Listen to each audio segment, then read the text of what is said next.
Hi guys! Another lesson na naman tayo. Today, this is grade 6 math, quarter 4, module 7. So, nasa module 7 na tayo sa grade 6 math at last module na ito. That is solve routine and non-routine problems involving theoretical and experimental probability. Ano yung probability? Probability is used to describe how likely and unlikely it is that something will happen. This can be expressed in fraction, decimal, or percent. Ano naman yung theoretical probability? It is what is expected to happen based on the possible outcomes, assuming equally likely events. So, meron tayong dalawang probability. Ang first is theoretical probability at ang pangalawa is experimental probability. Ang theoretical probability, it is based on the possible outcomes and meron siyang formula sa pag-solve ng theoretical probability. So, ito yung formula natin. Ang formula natin is probability of event is equal to number of favorable outcomes divided by the number of possible outcomes. So, napag-aralan na natin ito sa mga previous lesson natin. Now, ang pangalawa naman is experimental probability. Is found by repeating an experiment and observing the outcome. So, from the word experiment, that is experimental. So, gagawa ka ng experiment, tapos i-observe mo ang iyong outcome. So, ang iyong outcome is naka-base sa iyong experiment. At ang formula naman sa pagkuha nito ay probability of event is equal to number of times event occurred divided by the total number of trials in experiment. Meron tayong example dito sa theoretical probability. Hannah will roll a die. What is the theoretical probability in getting the number 2 and 4 in rolling a die? Sa pag-solve ng routine and non-routine problems, meron tayong mga steps na sinusunod. So, paulit-ulit lang itong mga steps natin. Meron tayong 4 na steps. First is what is asked. Second is what are given. Third is what operations and formula to be used. And then ang fourth is solve.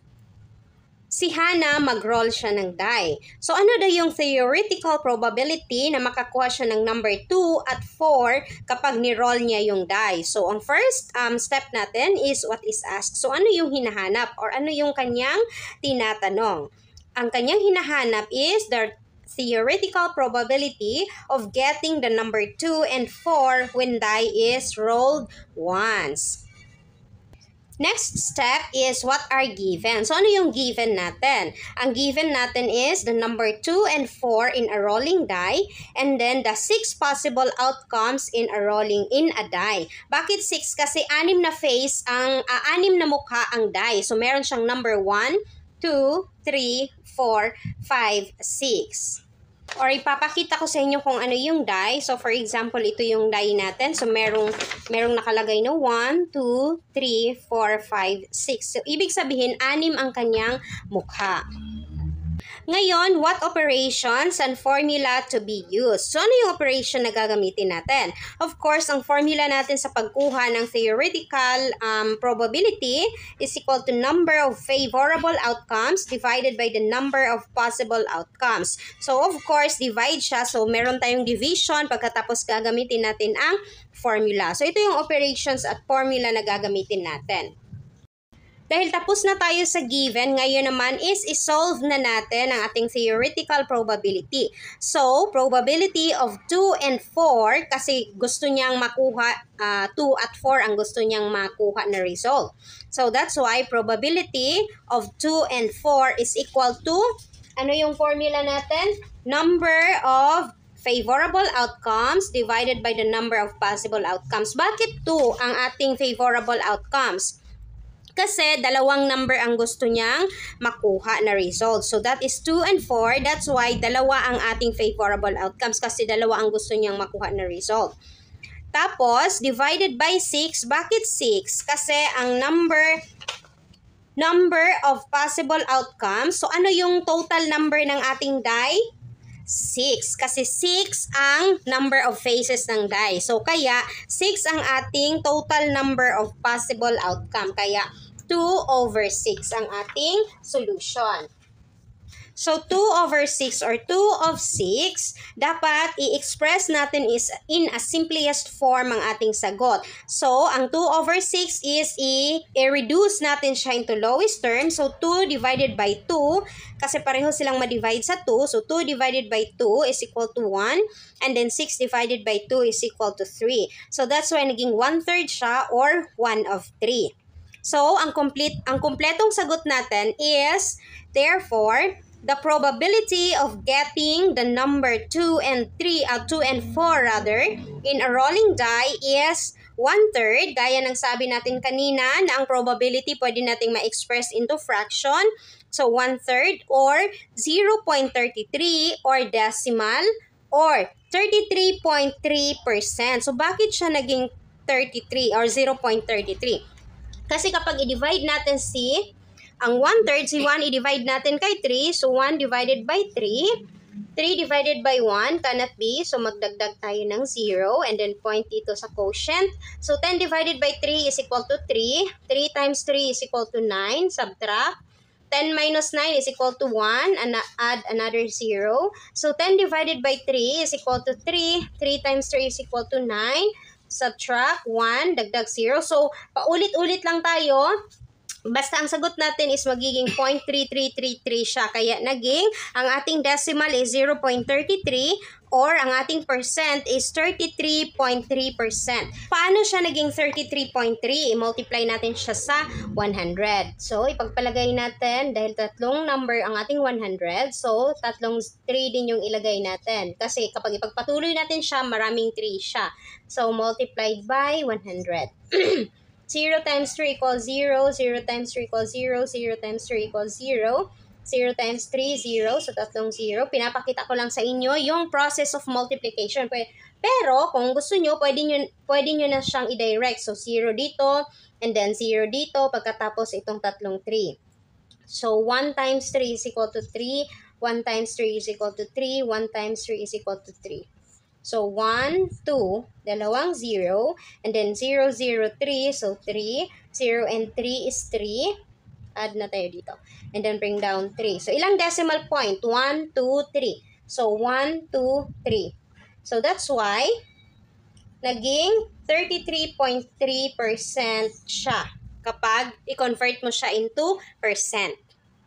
Example naman tayo sa experimental probability. So, ito yung ikaw na yung gagawa, mag-i-experiment. John tossed the coins 12 times. Suppose the coin landed on head 8 times and the coin landed on tail 4 times. What is the experimental probability of getting a head in a tossed coin? So, kukuha muna ako ng coin. Ipagpalagay natin na ito yung ating coin. So, ito yung ating head and then ito yung ating, baliktad. Ito yung ating head at ito yung ating tail. So, ito yung ating coin. Pagkatapos si John daw is nag-toss siya ng coins 12 times. Tapos, nagland ang coins na head ang lumabas 8 times at ang tail naman is lumabas siya ng 4 times. So, ano yung experimental probability na nakakuha siya ng head sa pag-toss niya ng coins? Okay, or coin. Sige. Ang first step is what is asked. The experimental probability of getting a head in a tossed coin. So, ito yung what is asked natin. And then, ang step 2 natin is what are given. So, ano yung given natin sa ating problem? Ang given natin is John tossed the coin 12 times. And then, the coin landed on the head 8 times. Pagkatapos, the coin landed on the tail 4 times. So, ito yung given natin doon. Nag-toss si John ng coin 12 times, pagkatapos nag-land ng head 8 times, at nag-land din ang tail ng 4 times. So, next step, what operations and formula to be used? So, ang operation na gagamitin natin is division. At ang formula na gagamitin natin is probability of event is equal to number of times event occurs divided by the total number of trials in experiment.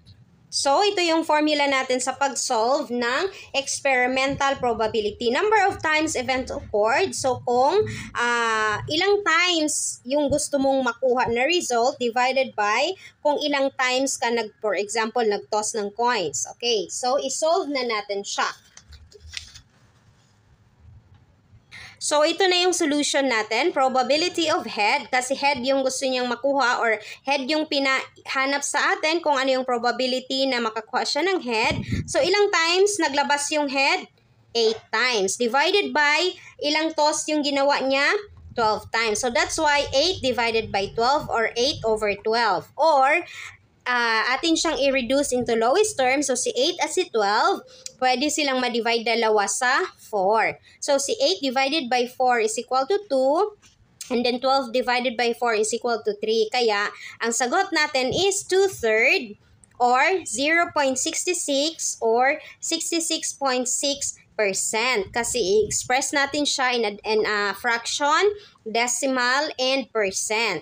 So, bakit 0.66? I-divide natin si 2 at si 3. So, 2 divided by 3, 2, hindi pwede. So, magdagdag tayo ng 0, decimal na. So, 20 divided by 3 is equal to 6. 6 times 3 is equal to 18. Subtract. 20 minus 18 is equal to 2. Dagdag another 0. 20, so 6. Paulit-ulit lang tayo. Same lang kanina. And then, dagdag another 0 tayo. So, that is 6 again. And then, 18 and so on and so forth. So, hindi siya matatapos. So, kukunin natin itong 0.666. So, again, sa paggawa mo ng percent sa kanya, i-multiply mo siya ng 100. So, kapag i-multiply mo siya ng 100, ang 100 is meron tayong dalawang 0. So, simply, i-move mo lang itong decimal point natin dito. 1, 2. So, ang sagot mo na sa iyong percent is 66.6%. Ito na yung final answer natin. Therefore, the experimental probability of getting ahead in tossing a coin is 2/3 or 0.66 or 66.6%. So, ito na yung final answer natin. That's all for today's video, guys. Sana may natutunan kayo sa ating lesson kung paano tayo mag-solve ng routine at non-routine problems involving theoretical and experimental probability.